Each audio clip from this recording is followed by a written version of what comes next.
Salut, c'est Cyril de Web de Fou, j'espère que tu vas bien aujourd'hui. On se retrouve pour un nouveau podcast pour voir ensemble pourquoi tes emails arrivent en spam. On va voir ensemble qu'est-ce qu'il faut faire, on va voir ensemble quelles sont les fausses bonnes idées à pratiquer, même les solutions pour éviter que tu arrives en spam.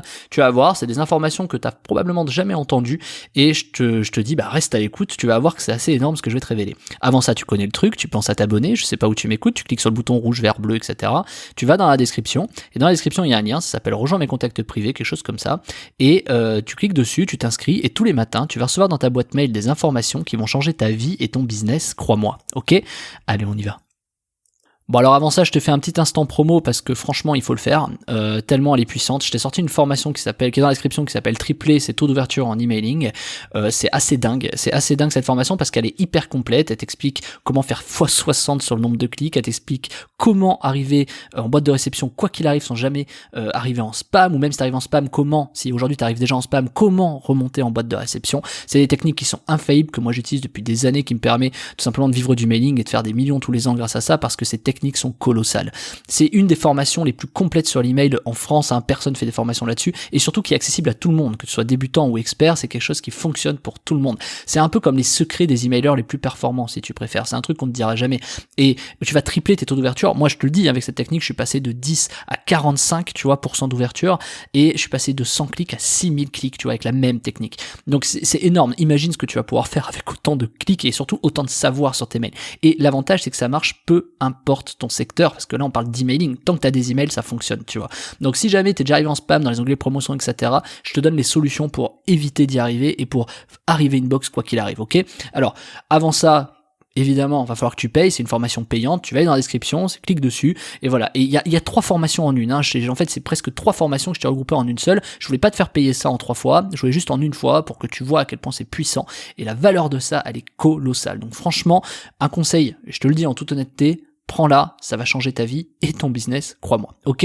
Allez, on y va pour le podcast. Bon, l'erreur la plus courante, qui n'en est pas une, c'est de pas payer cher son outil email. Pourquoi ? Parce que en payant pas cher ton outil email, par exemple, je prends l'exemple de Mailjet, ils vont te dire ok, ça va te coûter 20 balles.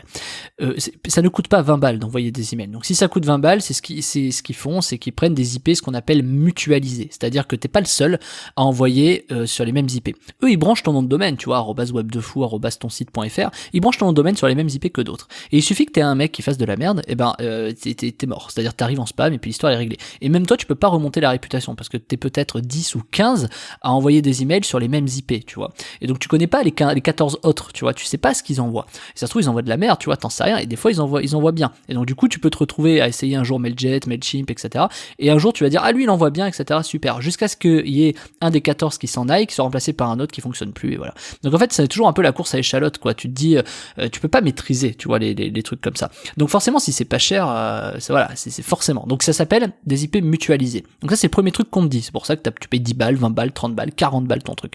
En vérité, il faut savoir qu'envoyer des emails, ça coûte un serveur. Donc ça va te coûter à peu près entre 50 et 80 balles. Des IP, ça va te coûter, peut-être 30 balles, allez, 20, 30 balles. Ça va te coûter un nom de domaine et ça va te coûter l'installation de tout ce qu'il faut pour le faire. Donc de toute façon, t'es pas en dessous de 100 balles. Si t'es en dessous de 100 balles, c'est que forcément, c'est pas bon. Donc ensuite, la solution d'après, c'est si tu passes par des IP qui sont partagés, mutualisés, ça veut dire mutuel, donc partagés, tu peux passer par des IP dédiés. Là, les IP dédiées, elles ont l'avantage qui est colossal, c'est que personne d'autre envoie que toi. Mais c'est peut-être une fausse bonne idée. Pourquoi ?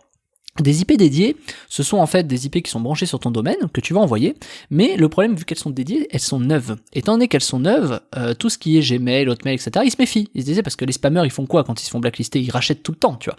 Donc toi, tu arrives avec des IP dédiées, il va falloir que tu montes patte blanche, ce qu'on va appeler donc, faut que tu gagnes en réputation. Et ça, gagner en réputation, ça prend du temps. Donc quand tu passes au départ par des IP dédiées, ça coûte plus cher, et au départ, tu te dis c'est moins performant. Ce qui est logique, puisqu'avec des IP partagées que tu payes pas cher, elles sont déjà chauffées, elles sont déjà partagées, elles ont déjà une réputation, et donc quand on te branche dessus, forcément ça fonctionne tout de suite. Alors que des IP qui sont dédiées, elles sont vierges, tu vois, quasiment. Surtout qu'elles ont une réputation passée, parce que forcément les IP, tout le monde a déjà fait le tour, tu vois, mais passons.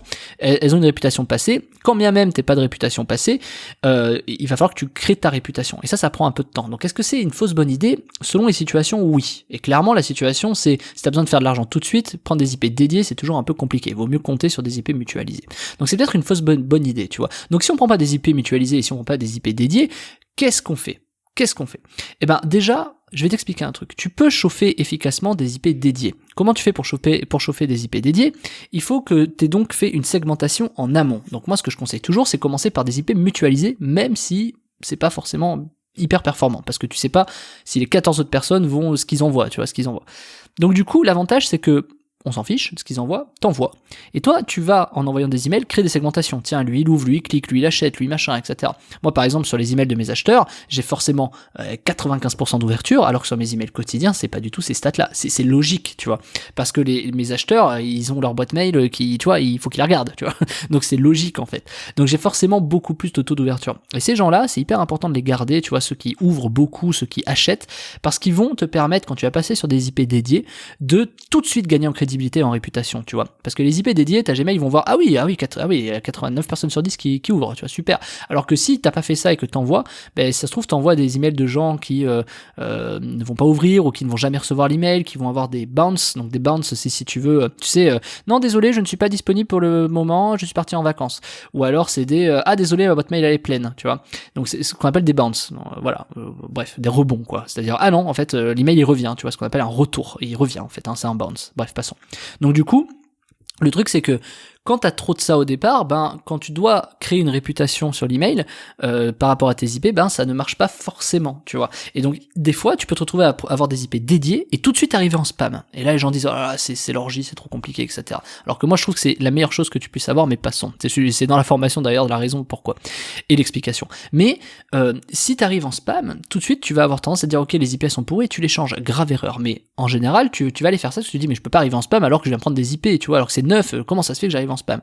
Et en fait, on oublie mécaniquement que bah forcément, t'es personne, tu vois, par rapport à Gmail, Google, etc. T'es personne. C'est comme les comptes Facebook publicitaires des gens qui dépensent des centaines de milliers, qui se les font fermer et qui les récupèrent pas forcément, tu vois. C'est pas parce que tu dépenses 1000 euros ou 400 000 euros par an que t'es plus prioritaire qu'un autre, tu vois. T'as peut-être juste fait de la merde. Et donc c'est exactement le même principe sur l'email. En fait, encore une fois, je crois que Facebook, enfin en fait, si Facebook fonctionne d'une certaine façon, c'est parce que tout fonctionne exactement comme ça.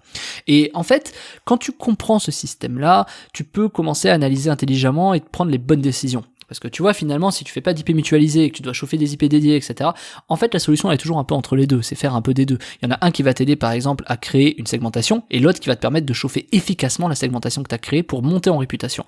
Donc en fait, tu vois, il faut toujours avoir plusieurs stratégies comme ça. Et donc la solution pour ça, le meilleur truc que tu as à faire, c'est pas de savoir si ton... Tu sais, on dit souvent, est-ce que l'outil email Mailjet ou Mailchimp, parce que qui est meilleur? Et le côté meilleur, il est basé sur la performance d'ouverture. La plupart des gens me disent, ouais, mais chez Mailchimp, ça ouvre mieux que chez Mailjet, ou chez Mailjet, ça ouvre mieux que chez Mailchimp. Totalement faux, absolument faux, totalement faux. Le truc c'est que comment t'expliquer ça? Enfin c'est assez simple en fait à comprendre, hein. Je ne sais pas comment te l'expliquer, c'est par où commencer. Quand tu choisis un outil mailing, tu le choisis pas pour sa délivrabilité. Tu vas le choisir pour sa segmentation. Les segmentations sont ton critère principal de choix d'un outil emailing. Si tu crois que c'est l'ouverture, le taux d'ouverture qui est fait un bon outil mailing, c'est totalement faux. Parce qu'à la fin, tout le monde a la même technique. T'as des IP, t'as des bases mail, t'as un nom de domaine. Le nom de domaine est envoyé, enfin les emails sont envoyés par le nom de domaine sur des IP. C'est tout, c'est ça l'email, c'est que ça. Donc ce qui fait la différence derrière, c'est les outils de segmentation. Et plus tu segmentes efficacement, plus, tu vois, moi mes acheteurs par exemple, plus j'ai d'acheteurs, plus je sais quand je vais envoyer un email, je vais avoir une meilleure réputation.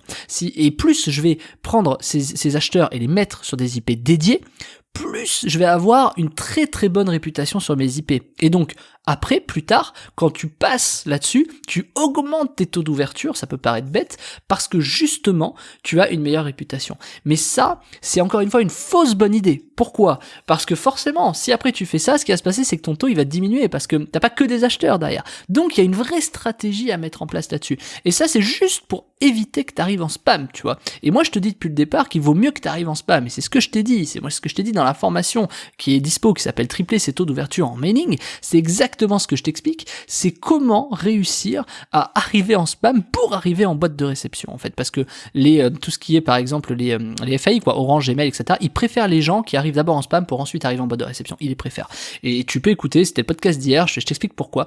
Et en fait, c'est des mécaniques qui fonctionnent. Mais même le fait d'arriver en spam, je sais pas, on se focus sur une performance, tu vois, on arrive en spam, etc. C'est totalement faux. Il y a des techniques qui sont mais tellement évidentes que tu n'utilises pas, des techniques qui sont tellement logique que personne ne fait, et je te le dis, ça passe par la segmentation. C'est qu'en fait les gens ils oublient qu'avant que ça arrive en boîte de réception, il y a plein de choses, tu vois, entre le moment où t'envoies et le moment où la personne reçoit l'email, il y a plein de choses qui se passent, et c'est ça qui est important de comprendre pour savoir comment tu peux optimiser ça.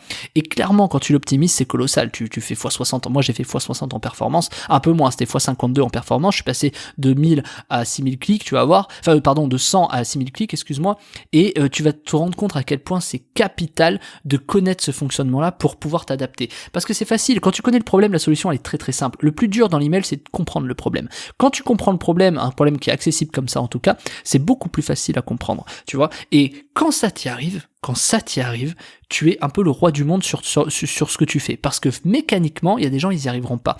Quand tu ouvres 2 fois plus que ton concurrent, il se passe quoi? Il se passe que tu gagnes de l'argent. 2 fois plus que ton concurrent, tu vois. Alors après, ça dépend. Si lui, il a 30 000 emails et que toi, t'en as 100, évidemment, ça marche pas pareil. Mais évidemment, toi, t'as cette capacité de fonctionnement, tu sais comment ça fonctionne. Et c'est justement le sujet de la formation, c'est de savoir comment ça fonctionne pour tripler tes taux d'ouverture, ton emailing, faire x60 en performance. Je te montre tout dans la formation en partage d'écran. Il y a tout qui est marqué, il y a tout. J'ai même fait un PowerPoint, je t'ai fait un schéma, je t'explique tout, je te montre en live les solutions, je te montre les taux d'ouverture, pourquoi ça marche ici et pas là, je t'explique tout en fait. C'est simple, il y a tout, c'est complet. Et en plus de ça, tu vas comprendre tout le fonctionnement qui se passe entre le moment où tu appuies sur le bouton envoyer et le moment où les gens ouvrent leur email. Il y a tout le fonctionnement au milieu qu'il faut que tu comprennes. Et tu vas voir, c'est hyper accessible. Je t'ai mis des mots simples, des trucs, franchement, c'est, je pense, assez pédagogique. Et tu vas voir que tu vas vachement t'y retrouver dessus. Et je te laisse vraiment cliquer sur la formation et y aller. C'est 3 formations en une que je t'ai faites quasiment. Je t'ai tourné une seule formation, mais il y a 3 formations dedans. C'est énorme la valeur qu'il y a dedans. J'ai pas voulu te faire payer 3 fois le truc parce qu'il faut pas déconner, mais je t'ai tout regroupé en un et je t'ai mis le prix. Donc tu connais, tu cliques sur le lien, c'est triple taux d'ouverture en emailing et on se retrouve de l'autre côté. À tout de suite.